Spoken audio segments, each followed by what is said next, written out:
എന്തായാലും പുതുപ്പള്ളിയുടെ ഉപതെരഞ്ഞെടുപ്പിന്റെ വലിയ ആവേശം ഏതാണ്ട് 2 വർഷം മുമ്പാണ് നടന്നത്. അതിനുശേഷം വീണ്ടും ചാണ്ടി ഉമ്മൻ തന്നെ വീണ്ടും പുതുപ്പള്ളിയിൽ കളം നിറയുമെന്ന് ഏതാണ്ട് ഉറപ്പായി കഴിഞ്ഞു. ചാണ്ടി ഇന്നലെ റോഡ് ഷോ ഉണ്ടായിരുന്നു അല്ലേ? എങ്ങനെ ഉണ്ടായിരുന്നു ഒരു ആവേശം? വളരെ നല്ല ഒരു വലിയ എല്ലാ വീടിനും മുന്നിലും ജനങ്ങൾ ഇറങ്ങി നിൽക്കുന്നത് കണ്ടപ്പോൾ വളരെയധികം എന്താ പറയുക സന്തോഷം, ചാരിതാർത്ഥ്യം, നന്ദി ഈ നാട്ടിലെ ജനങ്ങളോട്. ഈ കഴിഞ്ഞ തവണത്തെ അത്രയും പണിയെടുക്കണ്ട എന്നൊരു തോന്നലുണ്ടോ? കഴിഞ്ഞ ഒരു 2 വർഷം നിറഞ്ഞു നിന്നു, ഒരുപാട് കാൽനടയായി വീടുകളിലൊക്കെ കയറിയൊരു. അല്ല, ആരും നമുക്ക് സമയമില്ലല്ലോ, എടുക്കാൻ സമയമില്ല. ഞാൻ എൻ്റെ 2.5 വർഷക്കാലം ഞാൻ പ്രവർത്തിച്ചു. ഇനി അടുത്ത 2 ആഴ്ച കൂടി പ്രവർത്തിക്കേണ്ടതുണ്ട്. അത് എനിക്ക് പ്രവർത്തിക്കാതിരിക്കാൻ പറ്റത്തില്ല.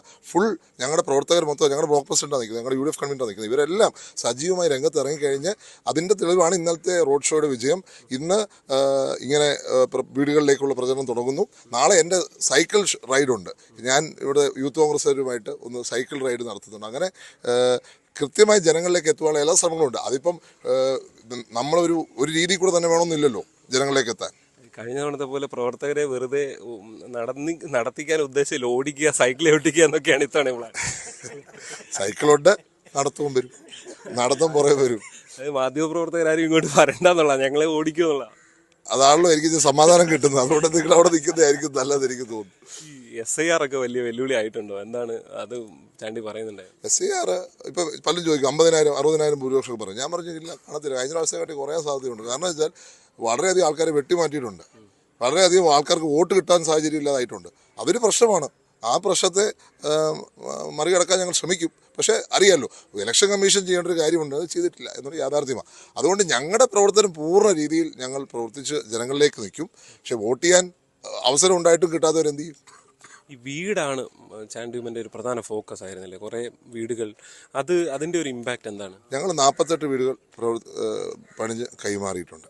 ഇനി 2 വീടുകൾ കൂടിയാണ് കൊടുക്കാനുള്ളത്, പണിഞ്ഞുകൊണ്ടിരിക്കുന്നത്. അല്ലെങ്കിൽ ഈ മാർച്ചിന് ശേഷം ഉള്ളത്, അതും ഉടനെ തന്നെ തീർക്കും എന്നുള്ള പ്രതീക്ഷയിലാണ് ഞാനുള്ളത്. ഇനി 100 വീടുകൾ കൂടി പ്രഖ്യാപിച്ചിട്ടുണ്ട്. അതിൻ്റെ ആദ്യത്തെ ഘട്ടമായി 25 കല്ല് ഞാൻ ഇട്ടിട്ടുണ്ട്. അപ്പോൾ അതിൻ്റെ പ്രവർത്തനവും അതാണ് എൻ്റെ ഒരു ഭവനരഹിതരില്ലാത്ത പുതുപ്പള്ളിയിലേക്കാണ് എൻ്റെ ഒരു ആഗ്രഹം. ഇന്നല്ലെങ്കിൽ നാളെ. ഇപ്പോൾ 5 വർഷം കൊണ്ട് നടക്കുന്നല്ല, 100 വീടുകൾ 5 ദിവസം കൊണ്ടാണ്, 5 വർഷം കൊണ്ടാണ് ഞങ്ങൾ ഉദ്ദേശിക്കുന്നത്. അപ്പം ഞങ്ങളുടെ പ്രവർത്തനം ആ രീതിയിൽ മുന്നോട്ട് പോവുകയാണ്. ഈ ഇടയ്ക്ക് വന്ന വാർത്തകളാണ് ഈ കുടുംബത്തിൽ നിന്ന് ഒരാളെ ഉണ്ടാവുള്ളൂ, ചാണ്ടിയുമ്മൻ്റെ പോക്കറ്റ് പരിശോധിക്കണമെന്നുണ്ട്, കാരണം പോക്കറ്റിൽ ഒരു രാജിക്കത്തുണ്ട് എന്നൊക്കെ പറയുന്നുണ്ട്. എന്താണ് എന്തോ നിങ്ങൾ അതിലെന്തോ ഉണ്ടെന്ന് പറയുന്നുണ്ട്. നിങ്ങളെ കൊണ്ട് ഞാൻ തോന്നി. അതുകൊണ്ട് നിങ്ങൾ എൻ്റെ അടുത്ത് വരണ്ട. നിങ്ങൾ കോട്ടയമോ വൈക്കമോ അതുപോലെ പൂഞ്ഞാറോ ഒക്കെ ആയിട്ട് നിന്നാൽ മതി. ഇവിടെ വന്നാൽ ഞാൻ നിങ്ങളെ ഓടിക്കും. അതുകൊണ്ട് ഓടിച്ചോട്ടേ ഇരിക്കും. അതുകൊണ്ട് അവിടെ നിന്നാൽ മതി. യഥാർത്ഥത്തിൽ ഈ കുടുംബത്തിൽ നിന്ന് ഒരാൾ മതി എന്നുള്ളൊരു ആ തീരുമാനം തന്നെയാണ് ഇപ്പോഴും. അങ്ങനെ ചോദ്യം ഉണ്ടോ? അങ്ങനെ ചോദ്യം ആരെങ്കിലും ചോദിച്ചിട്ടുണ്ടോ? നിങ്ങൾ നേതാക്കന്മാരോട് ചോദിക്കാത്ത എന്നോട് ചോദിക്കുന്നതിനാ? ചാണ്ടി അങ്ങനെ ഉണ്ടെങ്കിൽ ഒഴിഞ്ഞു മാറാൻ തയ്യാറാണ് എന്നൊക്കെ പറഞ്ഞത്. അത് എൻ്റെ ഒരു എന്താ പറയുക, നിങ്ങൾ എനിക്ക് അതൃപ്തി ഉണ്ടെന്ന് പറഞ്ഞ് നിങ്ങൾ പറയുന്നതല്ലേ. ഞാൻ പറഞ്ഞു ഒരിടത്തും ഞാൻ പറഞ്ഞിട്ടില്ല. പിന്നെ 2 സ്ഥാനാർത്ഥി വരുന്നതിൽ അതൃപ്തിയില്ല. എൻ്റെ ഫാദറിൻ്റെ സ്റ്റാൻഡാണ് ഒരാൾ മതി എന്നുള്ള തീരുമാനം അതേ എടുത്തത്. പിന്നെ അതിനകത്ത് ചില മയപ്പെടുത്തൽ നടത്തിയത് എനിക്ക് തോന്നുന്നുണ്ട് 21-ൽ. പക്ഷേ ഞാൻ നിന്നില്ല. എനിക്കത് താല്പര്യമില്ല. അത് കാരണം അദ്ദേഹമാണ് ശരിയെന്ന് എനിക്ക് തോന്നി. അപ്പം അങ്ങനെ തന്നെ നമുക്ക് സമയമാവട്ടെ, അപ്പം ആലോചിക്കാം. പക്ഷെ അങ്ങനെ ഇല്ലാത്തൊരു ചോദ്യം ഉണ്ടാക്കിയെടുത്ത് നിങ്ങൾ വിവാദത്തിലൂടെ മാത്രമാണ് ഈ ഇലക്ഷനെ കൊണ്ടുപോകാൻ ഉദ്ദേശിക്കുക. എൻ്റെ പ്രവർത്തനം നിങ്ങൾ കാണിക്കുക, ഇവിടെ പുതുപ്പള്ളിയിൽ എൻ്റെ പ്രവർത്തനം കാണിക്കുക. ഇതിൻ്റെ പ്രശ്നം എന്താ പറയുക, ഇങ്ങനെ ഒരു സൃഷ്ടിക്കപ്പെടുന്ന നറേറ്റീവ് എന്ന് പറഞ്ഞാൽ ചാണ്ടി ഇതിനെ എതിർക്കുന്നു എന്നുള്ളതാണ്. അതായത് പാർട്ടി അങ്ങനെ ഒരു തീരുമാനമെടുത്താൽ ചാണ്ടിക്ക് എതിർപ്പില്ല എന്നുള്ളത് തന്നെയല്ലേ? അതായത് ഒന്നിലധികം ആളുകളെ പരിഗണിച്ചാലും എതിർപ്പില്ല എന്നുള്ളതല്ലേ? അല്ല, അത് വരട്ടെ. നിങ്ങളെന്തിനാ വയറു ജമ്പിങ് കൺ ഈ പൊക്കിക്കറി വെടിവെക്കുന്നതിനാ? ഈ പോസ്റ്റൊന്നും ഇല്ല എന്ന് പറയുന്നു തെരഞ്ഞെടുപ്പിൽ, അങ്ങനെ ഉണ്ടോ? പോസ്റ്ററും ഫ്ലെക്സും വേണ്ട എന്ന് തീരുമാനിച്ചു. ഞാൻ പറഞ്ഞില്ലേ, 100 വീട് എന്നുള്ളത് എൻ്റെ സ്വപ്നം അടുത്ത 5 വർഷം. ആദ്യത്തെ 25 വീടിൻ്റെ തറക്കല്ലിട്ട് കഴിഞ്ഞു. അതിൻ്റെ പരിമിതി എനിക്കുണ്ട്.